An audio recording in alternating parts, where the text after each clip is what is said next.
Good morning, students. Today we will learn about punctuation. So, first of all, we will have a look at what is punctuation. So, let us discuss what is punctuation, basically, the definition of punctuation. Punctuation is the use of various signs or marks in a sentence, or you can say a written language, to bring the clarity to the meaning of the sentence. That means there are some sentences, there are some signs and marks that are used in the written language, that are used in the sentences, so that we can come to know the exact meaning of a sentence. To show the exact meaning of a sentence, some marks and some signs are used in the written language, and that signs and marks are known as punctuations. So there are various type of punctuation marks that are used in the written language, and we will have a look at what are these various signs and marks. So the first is capital letters, then full stop, question mark, exclamation mark, comma, apostrophe, quotation marks, colon and semicolon. So these all are the various type of punctuation marks. So first of all, we will have a look at the capital letters. So we will learn why do we use the capital letters, what is the usage, where are they used. So capital letters are basically used to begin the sentences, that means to start the sentences. As we all know, whenever we need to write some sentence, we always start the sentence with a capital letter. So capital letters are used to start a sentence or to write. Second usage of it is to write a proper noun, like whenever we need to write the name of any person, the name of any place, the name of any animal, so we write it by starting with the capital letter. And thirdly, it is used with the pronoun I, as whenever we need to write I, we always write I in the capital form. Nextly, various usages of capital letters are shown in the diagram, as you can see. Firstly, whenever we need to write the names of days and months, whenever there is a name of a day or a month is written, it always starts with the capital letter. Like Sunday and December are given as an example. So these have been started with the capital letters. So this is the usage of the capital letters. Secondly, whenever we need to write the name of special days, or you can say any festival or occasions, so that is also written in the capital format. Then beginning, it also begins with the capital letter. As an example, Diwali and Christmas is given, so these are starting with the capital letters. Thirdly, titles means whenever we need to give salutation, like you can say Mr., Miss, Mrs., Doctor, all these are the titles that are given, so these also begin with the capital letters. And nextly, if you want to write the name of books, films, newspapers, etc., so we always begin these kind of things with the capital letters. For example, Titanic and Cinderella are given as an example, so these have been written in the by beginning them with the capital letters. So this was the usage of capital letters. Now we will learn about the various punctuation marks, basic punctuation marks that we use in the sentences. First of all, full stop. Full stop is used to mark the end of a sentence. That means whenever we have ended some sentence, we always put a full stop at the end of that sentence, and that shows that the sentence has completed, the sentence has been completed, or it has ended. Secondly, question mark. Question mark, whenever we need to ask some question, in the type of sentences where some question is asked, we put a question mark at the end of these kind of sentences. Thirdly, exclamation mark. Now exclamation marks are used to express very strong feeling, like when a person is in sadness, or when a person is happy, when a person is in sorrow. So these kind of feelings, they are represented by using the exclamation mark. Nextly, comma. Comma is used to separate the items from a list of items. Like there are so many items in one list, and when we need to separate them, then we use comma. For example, there is a list given in which there are various vegetables given: tomato, potato, peas, carrot, cabbage, etc. So all these vegetables, all the name of these vegetables, they will be separated by using comma. Secondly, comma is also used to separate the name of a person one is speaking to. For example, you can say, if I speak about some person, if I am talking to a person, I am addressing a person, and when I take the name of that person, when I call the person by his or her name, after that I put a comma and then I speak the next sentence. Like I say, Karishma, what are you doing? When I said Karishma, what are you doing? I took a pause in between Karishma and what are you doing. That pause is represented with the help of comma. Lastly, apostrophe. Apostrophe is used to mark possession. Possession means something belongs to someone, like I have a pen. So if I say this is Mr. Siddhant's house, this is Mr. Sharma's house. Now Sharma apostrophe S. That is, I am telling that the house is the belonging of Mr. Sharma. Mr. Sharma possesses that house. Secondly, it is used to mark the places where letters have been omitted to form short forms or words or phrases. Secondly, it is apostrophe is used to it is used when we need to write some short form, like we write do not, we can write do not as don't, we write cannot as can't. So whenever we need to write the short forms, then we use apostrophe to make them short forms. Now we'll learn about using the basic punctuation marks.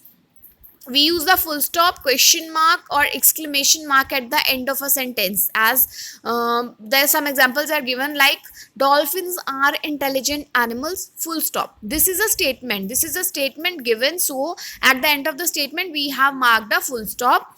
And now nextly is a question is, are dolphins intelligent animals? Question mark. So they are asking about whether the dolphins are intelligent or not. So they are asking a question, and if we are asking a question, we need to put a question mark at the end. And lastly, how intelligent dolphins are. Now they are telling us that they are surprised that dolphins are very intelligent animals, so they are putting an exclamation mark at the end. Nextly, we learn about comma. Comma is used to separate the words or phrases in a sentence after the introductory words such as yes, no, well, oh, etc. Whenever we need to separate the words in a sentence, like as I've already told, that whenever there is a list of words and we want to separate them, so then we use the mark comma. Nextly, comma is also used to separate the name of a listener from the rest of the sentence, as we have already discussed that I am talking to someone, and when I say the name of that person, after that I take a pause, and that pause is represented by the comma. To show a pause or break between the parts of a sentence, like where there are various parts in a sentence, and if we want to show a pause between them, then we use comma. For example, 20 students, 3 teachers, and 2 helpers went for the trip. Now, after 20 students, I have put a comma, and when I say 20 students, 3 teachers, I take a pause, that is represented by the comma. Secondly, yes, that is Bobby's younger brother. Yes, after that, I am putting a stress on yes. After that, I am taking a short pause, and that pause is also represented by comma. Nextly, apostrophe and quotation mark. Apostrophe is used to show belongingness or a relationship between two things. Or apostrophe is also used to show the contractions. Like for an example, China's boutique. That is, the boutique belongs to China. This is China's boutique. Secondly, in the contraction means I'll. As I've written, I apostrophe double L. It shows I will. So how we pronounce it? We pronounce it as I'll. Nextly, quotation mark. Now, quotation mark is used to enclose the words spoken by a person, or the titles of the stories or the poems, essays or articles, etc. Like when some person says something, so we use the quotation marks to for that wording. Like for an example, what a beautiful painting, exclaimed Smita. Smita has said these words, what a beautiful painting, and these words are enclosed in the quotation marks. So the exact wordings that a person speaks, or that a person says, that are enclosed in the quotation marks. Nextly, we learn about the colon and the semicolon. Colon is used to introduce a list or an explanation or a quote or a definition, and it is also used to distinguish the title from the subtitle and hours from the minutes. For example, when we want to define something. When we want to define something, we give a title, after that we place a colon, and then we give the description of that title, then colon is used. As an example, you can see the examinees were asked to bring three things: colon, a pencil, an eraser, and a scale. Now what is being given? That the examinees, they have told the examinees to bring three things with them. What are these things? The three things are defined after the colon, that are pencil, eraser, and scale. Secondly, when we want to differentiate between the hours and the minutes, so then second example, you can see 11 colon 34. When we want to write the time, we use the colon 11:34 p.m. Nextly, semicolon. Now, semicolon joins two independent sentences that are closely related. It often replaces a conjunction or a connective. Like semicolon is used to connect the sentences that are related to each other. For example, Rohini never goes out after dark. She is scared of ghosts. Now, first in the first sentence, they are saying that Rohini never goes out of the park, out after the dark. So, what is the reason she doesn't go after dark? She doesn't go outside after dark because she is scared of ghosts. Second sentence is telling us that the reason that she is afraid of the ghost. So, these two sentences, they are connected by using the semicolon.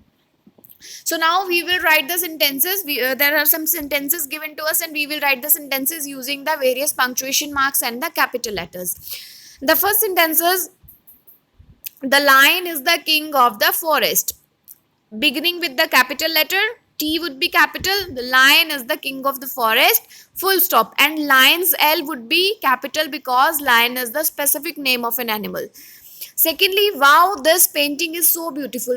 As they are exclaiming, they are telling this painting is very beautiful. So after wow, we will use the exclamation mark, plus we will write W as capital. Wow, first W as capital, and at the end we will place a full stop. What is your name? W capital, and this is a question, so we will put a question mark at the end. Why are the babies crying? W capital because they are asking a question. Why are the babies crying? So W would be capital, and at the end there would be a question mark because this is a question that is being asked. Rajat, is this the way to your aunt's house? Now they are asking Rajat whether this is the way to your aunt's house or not. Now Rajat's R would be capital. Secondly, after Rajat we will place a comma, and then I capital is for is I would be capital because after Rajat they are asking a question, and then at the end there would be the question mark. Sixth is, do you want blue or green for the poster? They are asking a question, it is clear, so at the end we will place a question mark and D would be capital. Last sentence is, Geeta, Richa, my uncle, my aunt, my niece, and Summer will go to the museum with me. There is a list of persons who are in the family. So for all the persons, we will place commas. Like after Geeta, then after Richa, then after my uncle, then after my aunt. Everyone, after everyone we will put a comma, and for Geeta and Richa, as these are the name of persons, and Summer also, we will put their first letters as the capital letters. Geeta's G, Richa's R, and Summer's S would be capital, and they will go to the museum with me. At the end we will put a full stop. So yes students, this was all about the punctuation marks. I hope you have learned about punctuation marks very well and properly. Thank you. Have a nice day.